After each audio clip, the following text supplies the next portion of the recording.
Առաջարկում եմ սկսել այսօրերի ամենաշատ քննարկողից Ադրբեջանի նախագահի հռետորաբանության փոփոխությամբ։ Քննարկել եք ներսում ինչն է փոփոխության պատճառը։ Ներսում որպես այդպիսով քննարկում չի եղել, ամեն դեպքում իմ մասնակցությամբ, բայց մենք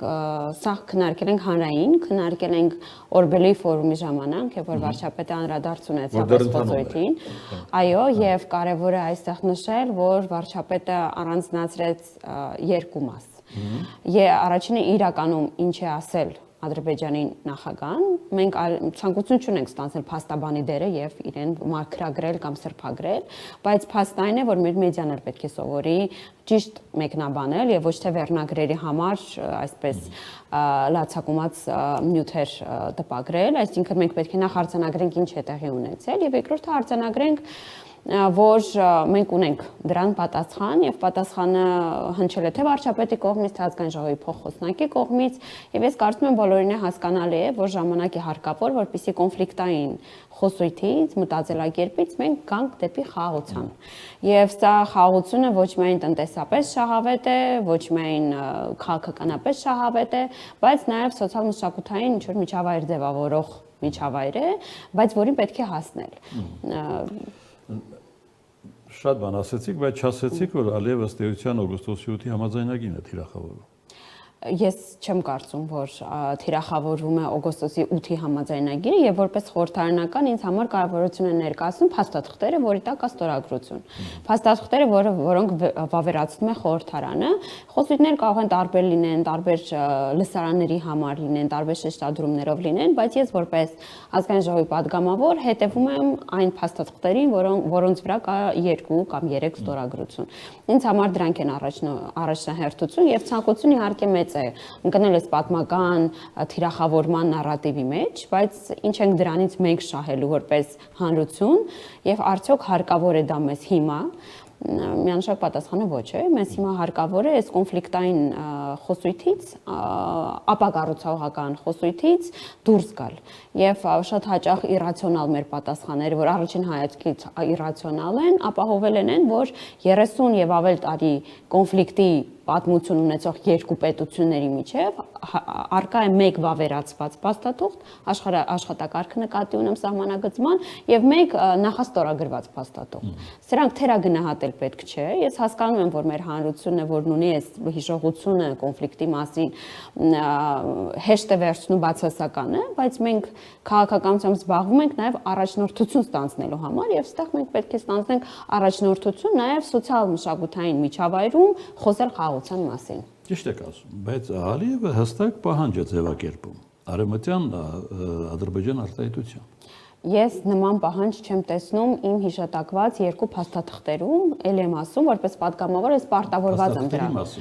Գիտեք, Ալիևի բանավոր հայտարարության մասին։ Ես չեմ կարող հիմնվել բանավոր խոսքերի վրա, հատկապես եւ որ Ալմատի հռչակագիրը 2 փաստաթղթերում ամրագրված է, որպեսզի հարաբերությունները կարգավորող փաստաթուղթ։ Մենք երկուսս համաձայնել ենք, որ միմյանց նկատմամբ որևէ տարածքային պահանջ չունենք։ Սա է եւ ինձ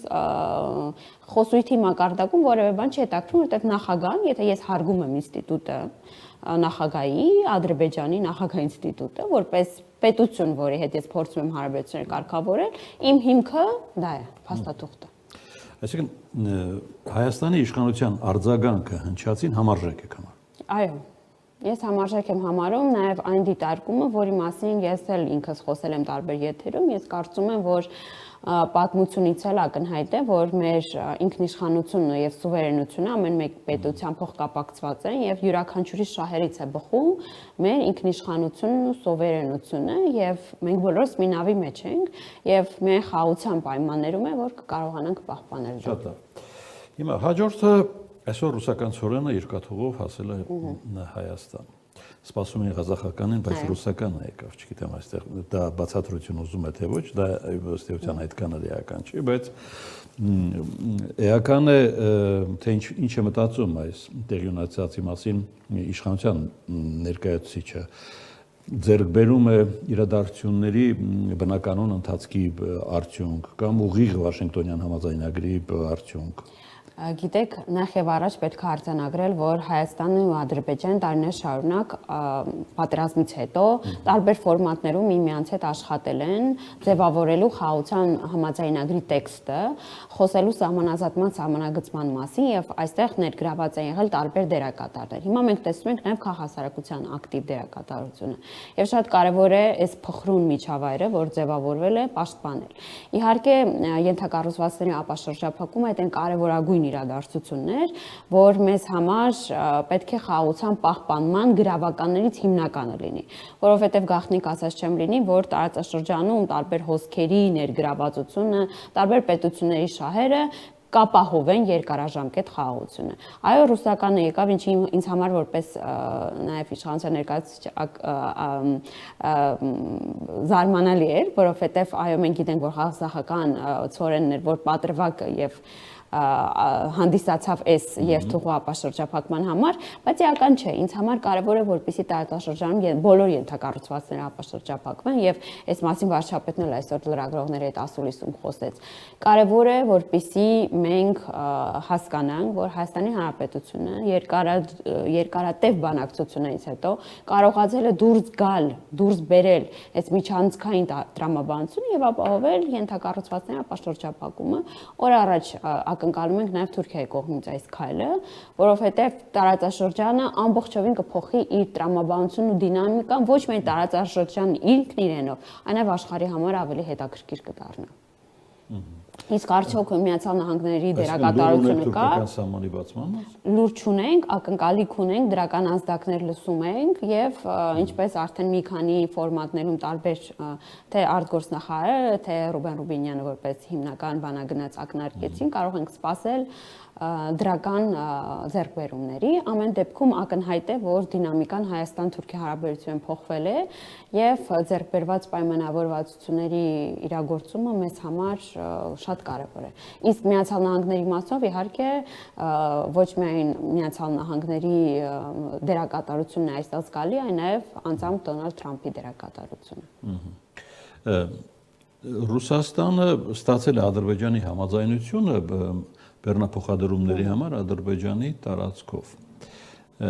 Մի պահ պատկերացնենք, չի եղել Վաշինգտոն, չի եղել օգոստոսի 8։ Դա հնարավոր էր միայն Ռուսաստանի միջնորդությամբ։ Ես կարծում եմ, որ ընդհանուր առմամբ օգոստոսի 8-ի բանակցությունները եւ ստորագրված փաստաթղթերը այլ դերակատարների հետաքրքրությունը վերադարձրին դեպի ապաշրջափակումը ենթակառուցվածքների։ Այդ թվում եւ Ռուսաստանի։ Մեզ համար այստեղ առաջնահերթություն է, որպեսզի Ռուսաստանը շտապում է հիմա։ Գուցե, բայց մեզ համար առանցքային է այն, որ ապաշրջափակումը տեղի ունենա մեր իրավազորության ներքո եւ սա այն հիմնական ձեռքբերումն է Վաշինգտոնյան, որը ակնհայտ է, կոտրել է ամբողջ միջանցքային տրամաբանությունը, որպեսզի ապաշրջափակումը տեղի ունենա մեր սուվերենության, ինքնիշխանության եւ իրավազորության ներքո։ Եվ մենք հրավիրում ենք բոլոր պետություններին օգտվել այս տրանզիտային երթուղով, որը էապես կնպաստի Էլեմասում տարածաշրջանի զարգացմանը, ինչով մենք շահագրգռված ենք միանշանակ։ Էլ չասենք, որ Լարսի զսպաշապիկն է թուլանում։ Սա հստակ կախվածությունը մեկից փոխարինել կախվածություն շատերից բանաձևն է, որը երբ որ վարչապետը նոր էր դրել այսպես գործառության մեջ, բոլորը քննադատում էին, թիրախավորում էին, բայց գիտեք, ես կարծում եմ, որ սա իսկապես անկախություն կառուցելու մերպես փոքր պետությունների համար անկախություն եւ ինքնիշխանություն կառուցելու ճանապարհն է։ Եվ այստեղ ուզում եմ մեր հեռուստադիտողների ուշադրությունը հրավիրել այն հանգամանքի վրա, որ ընդդիմությունը, որ թիրախավորում էր այս ապաշրջափակման օրակարգում այն հանգամանքը բա ռուսական ցորենը, բա ռուսական երթուղին, իցուց դրեց իրենց քաղաքական մտքի սնանկությունը, որովհետև արի ուտես, որ Ռուսաստանն առաջինն էր, որ շահագրգռված էր օգտվել հենց այս երթուղով։ Այսինքն, այո, մի կողմից կարող է քննադատություն լինել, բա ուր է դիվերսիֆիկացիա, եթե կրկին ռուսական ցորենն է գալիս, բայց մյուս կողմից էլ դիվերսիֆիկացիան այնքանով է դիվերսիֆիկացիա, որ այստեղով նաև կգա Ղազախստանից ցորենի այս մեծ ուրեմն բեռը, եւ սա կնշանակի, որ Հայաստանի Հանրապետությունը իր խոստացած դիվերսիֆիկացիայի ուղղությամբ գնացել է եւ հասել է դրան։ Հիմա այս ամենի քաղաքական խոհանոցում ինչպես են կալվում Հայաստանը տեղի ունեցած, ասենք, ընդդիմության աչքերով։ Ընդդիմությունն ասում է, Սա ժամանակավոր process է եւ Հայաստանի իշխանություններին օգնելու նպատակ ունի վերընտրվելու առումով, որից հետո նույն հաջողությամբ Ադրբեջանը կարող է փակել այդ երթուղիները վերադառնալով իր շրջանը սյուր, այսինքն կոնֆլիկտային այն իրավիճակին, որից սկիզբ է առել այս ամենը։ Նախ եւ առաջ ես կարծում եմ, որ ընդդիմությունը պարզապես այլևս ասելիք չունի Հայաստանի Հանրապետությունում, որովհետեւ գործող իշխանությունը բացառում եք, որ այդպիսի բան կարող է։ Ես չեմ կարող բացառել, որ որևէ այլ պետության ղեկավարության որոշումը ես չեմ կարող նման բան բացառել, բայց ես կարող եմ այնպես անել, որպեսզի դա բացառել, ինչպես են դա անում։ Դա անում են այնպես, որ Ադրբեջանի համար նաև ապահովում են երթուղի հարմար եւ դնում են փոխկապակցության մեջ Ադրբեջանին։ Այսինքն խաղաղություն առասարակ հնարավոր է եւ որ ինքը փոխշահավետ է։ Հայաստանն է ձեռք բերում իր համար կարևոր եւ Ադրբեջանն է ձեռք բերում իր համար կարևորը։ Ի վերջո մենք հարևանության բնակվող պետություններ ենք, որոնք կարող են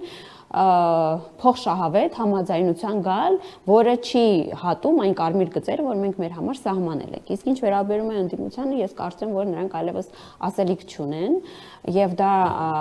հատկապես սրվեց Վաշինգտոնյան համաձայնագրերից հետո, երբ որ նրանք ստեր էին պարզապես հորինում եւ գեներացնում, ակնկալելով, որ կողմերից մեկը չի համաձայնի հրապարակել ձեռքբերված համաձայնությունները եւ փաստաթղթերը։ Փաստաթղթերի գաղտնազերծումից հետո նրանք սկսեցին այլ գույժեր տարածել, ընդդեմս Մինչանցքի, որ միակողմանի զիջում է կրկին տեղ ունեցել եւ այլն։ Եվ որ տեղ ունեցավ այս ապաշրջապակումը, ասում էին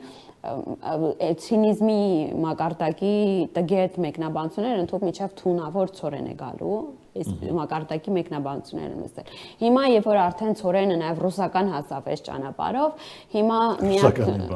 ռուսականի բան չեն ասում եւ հիմա էլ հետեւյալն է, իսկ հացը կեժանանա։ Ես շատ ուրախ եմ, որ մեր ընդդիմությունը իհարկե երկաթուղու եւ ավտոմոբիլային եկող իհարկե տարբերությունը շատ մեծ է։ Եվ ես բայց այստեղ ուրիշ հանգամանք կա, այսինքն դուք մատնանշում եք մի երևույթ, որը ենթադրում է խաղաղության օրակարգին դեմ process, հա։ Կան այդպիսի ուժեր, որոնք Ես վստահ եմ, որ Հայաստանի Հանրապետությունում խաղաղության օրակարգը սպասարկող, խաղաղության օրակարգը ապահովող միակ քաղաքական ուժը դա քաղաքացիական պայմանագիր կուսակցությունն է։ Մյուսները դեմ են։ Մյուսները դեմ են եւ դա դեմ է խաղաղության եւ դա խաղաղություն հաստատելուն Հայաստանում։ Եվ դա անթակույց արդեն ներկայացնում են, ընդհանուր միջև հանրապետական կուսակցության օրինակ ներկայացուցիչները անթակույց ասում են, որ այո, մենք պատերազմին ենք կողմ, այսինքն դա կարելի է գտնել շատ հեշտ YouTube-յան տարբեր ալիքներում եւ դրանից էլ անդին այն ինչ որ իրենք նկարագրում են որպես խաղաղություն կամ այն ինչ որ իրենք պատրաստվում են անել, ընդհանուր միջև կան քաղաքական ուժեր, ովքեր խոսում են Վաշինգտոնյան պայմանավորվածությունների չեղարկման մասին, տանելու են երկիրը պատերազմի։ Օրինակ, սենց առաջարկ է հնչում, որ մենք չպետք է համաձայնեինք եւ նախաստորագրեինք, մինչեւ գերիների հարցը չլուծվեր։ Գերիների հարցը առաջնահերթություն է մեր համար, բայց գերիների հարցը ավելի հավանական է, որ կլուծվի խաղաղության պայմաններում։ Չի կարելի դնել մի նախապայման, որը առանց խաղաղության հաստատման իրագործելի ավելի բարդ է, քան խաղաղության պայմաններում։ Դե այդ հարցով կա մեկ այլ ենթադրություն էլի ընդդիմության թևից, որ Վաշինգտոնում այդ հարցը եղել է օրակարգում, հայկական կողմը խուսափել է։ Դրա համար հրապարակվեցին կադրեր, այո, դրա համար հրապարակվեցին կադրեր, որտեղ վարչապետը ինքը խոսում է գերիների մասին եւ ուզում եմ վստահեցնել մեր քաղաքացիներին, որ չկա որևէ հարթակ կամ միջավայր կամ հանդիպում, որտեղ որ մենք չխոսենք գերիների վերադարձի համար, բայց մեզ համար ավելի քան պարզ է, որ գերիների վերադարձը հնարավոր կլինի եւ առասարակ հումանիտար հարցերի լուծումը խաղաղության հաստատումից հետո։ Լավ, հիմա գանք մի փոքր հանրագումարի, այսինքն կա քաղաքացիական պայմանագիր, քաղաքական միավոր իշխող ուժ եւ քաղաքական ընդդիմություն չեմ կարող ամբողջացնել բոլորին։ Դուք եթե հարմար գտնում եք, ասեք, որոնք դեմ են այն օրակարգին, խաղաղության օրակարգին, որով շարժվում է դուք։ Եվ խորհրդարանական ընտրություններում այս ճամբարներն են, հա, մրցելու իրար։ Այո, եւ խորհրդարանական ընդդիմություն մեկ անգամ չէ, որ ոչ միայն խաղաղությանն է դեմ խոսել, այլ նաեւ ժողովրդավարությանը, ժողովրդավարական ինստիտուտների կայացմանը եւ առհասարակ մենք ամեն օր ականատես ենք լինում, թե ինչպես է խորհրդարանական ընդդիմությունը հատկապես գնում բոլոր ինստիտուտների կազմաքանդման ուղղությամբ եւ դրա առաջին հանգրվանը իհարկե խորհրդարանն է, որտեղ իրենք հասան եւ մենք կարող ենք տեսնել այդ էժանագին մանիպուլյացիաների գնով ինչպես են փորձում հանրության աչքին խորհրդարանը ներկայացնել որպես, այսպես ասած, կրկես, որովհետեւ իրենք չեն մասնակցում բացառությամբ 1-2 պատգամավոր բովանդակային քննարկումների գալիս գրանցվում եւ հեռանում են, հատկապես հանրապետական կուսակցությունը եւ ամեն օր փորձում են հրահրել մի այնպիսի խոսույթ եւ միջավայր, որը կարող է նաեւ հանգել ֆիզիկական բռնության։ Ինչու համար է դա արվում։ Ես օրինակ երկար մտածում եմ։ Նրանք պարզապես փորձում են արժեզրկել բոլոր ինստիտուտները եւ մեր քաղաքացիներին տանել դեպի ապաթիա եւ ասելու, որ որովհետեւ ի վերջո ով է պատասխանատուն համար մեկ այս երկրում տեղի ունեցողի համար, իհարկե մենք։ Բայց մենք չենք հրաժարվում ոչ խաղաղության օրակարգից, ոչ ժողովրդավարության հաստատման օրակարգից, դրա ամրապնդման օրակարգից։ Մենք շարունակում ենք խորհրդարանում պահել աշխատանքային միջավայրը եւ ի վերջո այս ընտրությունները նրա մասին է լինելու, թե արդյոք քաղաքացիները ուզում են ժողովրդավարություն, որից էլ բխում է իրական խաղաղությունը։ Մի բան էլ ճշտենք, խաղաղության օրակարգ Արցախի գնով նաեւ։ Ես այդպես չեմ կարծում, որովհետեւ կարծում եմ նաեւ ընդդիմությունը այդ Անդիմությունը, եթե բաց խոսենք, ես չեմ կարծում, որ որևէ իշխանություն իզորուեր, այսպես ասած, հանձնել Արցախը։ Այս մի հատ շատ կեղծ ձևակերպում է, որը որպես մեղադրանք մեզ ուղղվել է, բայց Արցախ հանձնողները Արցախի համար մինչև վերջ կռիվ չէին տալու։ Եվ ուզում եմ հիշեցնել, որ բացառիկ հնարավորություն էր ստեղծվել ընձեռնվել Լեռնային Ղարաբաղի գործող իշխանություններին այդ պահի գնալ եւ բանակցել եվրոպական հարթակներում որպես սուբյեկտ, ինչը թերևս հնարավոր չի եղել այսքան ժամանակ, եւ ուզում եմ հիշեցնել, որ գործող խորհրդանական ընդդիմության ձեռամբ տապալվեցին ոչ միայն այդ բանակցությունները, այլ իշխանազավթում տեղի ունեցավ եւ դրան հետևեց այն, ինչ հետևեց։ Ես չեմ ուզում այստեղ որևէ ձև Ադրբեջանի վրայից հանել բեռը էթնիկ զտման, բայց ակնհայտ էր, որ այն ինչ որ ներսից փորձում էին անել տարբեր դերակատարներ եւ զրկել Լեռնային Ղարաբաղի բնակչությանը բնակվել իրենց ուրեմն տներում եւ բնակավայրերում, դրանից զրկել է գործող ընդդիմությունը եւ ընդդիմությունը դրա քաղաքական պատասխանատվությունը պետք է տա եւ ես վստահ եմ որ 26 թվականի ընտրություններին երբ որ նրանք կընկնեն բակերով եւ համայնքներով այս հարցը հնչելու է ինչու արեցիք այն ինչ արեցիք Լեռնային Ղարաբաղում Եկեղեցին քաղաքական դիրքավորմամբ է ձեր դիմաց կանգնած Եկեղեցին Ձեր հակամարտությունը քաղաքական բնույթ Եկեղեցին ես չեմ ուզում ասել եկեղեցին ես ուզում առանձնացնել մի քանի դերակատարների Իդեմուս Կտրիչ Ներսիսյանի ուրեմն Գալստանյանի Աճապահյանի ովքեր որ գնում են դեմ են հենց ժողովրդավարությանը որ մենք կառուցում ենք եթե կհիշեք Գալստանյանը անցյալ տարի սկսեց ցույցեր քաղաքական գործընթաց, իրեն հռչակեց որպես վարչապետի տեխնացու, չնայած պարզվեց, որ կանադայի քաղաքացի է եւ փողոցային պայքարի մեջ մտավ, որը որ ստիպեց մեզ նաեւ արձագանքել իր քաղաքական հայտարարություններին, ինչը որևէ ձև մեր կողմից սահմանադրության եւ դրանով սահմանված կարգի ու բովանդակության խախտում չէր։ Մեր պատասխանը բնականաբար քաղաքական գործընթացների քաղաքական էր։ Դրանից հետևեց արդեն դատավճռով Այսինքն ում թվարկեցիք դուք քաղաքական հակառակորդ եք տեսնում։ Այո, որովհետեւ պիտի հարցնեմ հիմա որ ճամբարում եք տեսնում նաեւ ձեր քաղաքական։ Շատ լավ, հիմա դրան էլ կանրադառնամ, Աճապահյանը բոլորին հայտնի հեղաշրջման կոչերն էր անում, այսինքն կրկին ժողովրդավարության դեմ դուրս եկած փաստորեն դերակատար է եւ Կտրիչ Ներսիսյանը ով ուխտադրուժ է եղել ըստ իդեպ անդիմադիր լրատվականների, որոնք առաջին հրապարակեցին այդ փաստերը իր զավակի արկայության մասին, ուրեմն նրանք հիմա ինչ են անում, ըստ էության ինձ համար դեռ շատ ավելի վաղուց անընդունելի էր Կտրիչ Ներսիսյանի այն հայտարարությունը, որ վարչապետի հրաժարականի մասին իր հայտարարությունը անժամկետ է։ Այսինքն ընտրությունից հետո նա կրկին հայտարարեց, որ անժամկետ է, իմ պահանջը ցմահ է։ Եվ սա իցուց է դնում իրենց ոչ տոլերանտ վերաբերմունքը ժողովրդավարության եւ ժողովրդավարության ինստիտուտների նկատմամբ։ Ուզեմ թե չուզեմ, ես իրենց տեղափոխում եմ նույն ճամբար, որտեղ որ տեղավորվել են Հայաստան Դաշինք եւ Պատիվ ունեմ խմբակցությունը։ Այս մարդիկ ԴՆԹ-ի մակարդակով չեն ուզում ընկալել, որ Հայաստանի Հանրապետություն որոշողը ժողովուրդն է եւ սուվերենը ժողովուրդն է։ Այսինքն իրենք հաստ չեն ժողովրդի ընտրության հետ եւ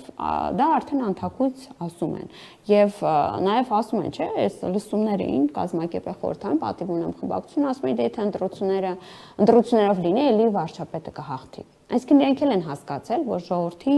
ժողովուրդը ընտրում է իր ընտրելու իրավունքը որովհետեւ մնացած բոլոր այլ սուբյեկտները դեմ են լինել ժողովրդավարությանը հաջորդ իսկ օրվանից ժողովուրդը կորցնելու է իր ինքնիշխան լինելու իրավունքը որտեվ ինքն իրեն իշխան է հռչակել պետությունում եւ միայն դրա շնորհիվ է որ մենք կարողանում ենք կառուցել նաեւ խաղաղությունը սրանք շատ խիստ փոխկապակցված երևույթներ են հասկանալի է ավարտեցիք գնում ենք հերթական ընտրությունների չէ այո այն խոսակցությունները կուլիսային որ կան այո անհրաժեշտություն որևէ չկա արտահերթ ընտրությունների մենք գնում ենք մեր հերթական ընտրություններին պատրաստվում ենք արդեն քաղաքացիական պայմանագիրը իրեն հատուկ թափանցիկ ձևով արդեն հայտարարել է որ մենք կուսակցականներից կարող ենք ինքնաառաջադրվել ոչ կուսակցականները նույնպես կարող են առաջադրվել կա գործող նոր վարչություն Եվ այս գործընթացը իր տրամաբանական զարգացումներով պետք է բերի քաղաքացիական պայմանագրին հաղթանակ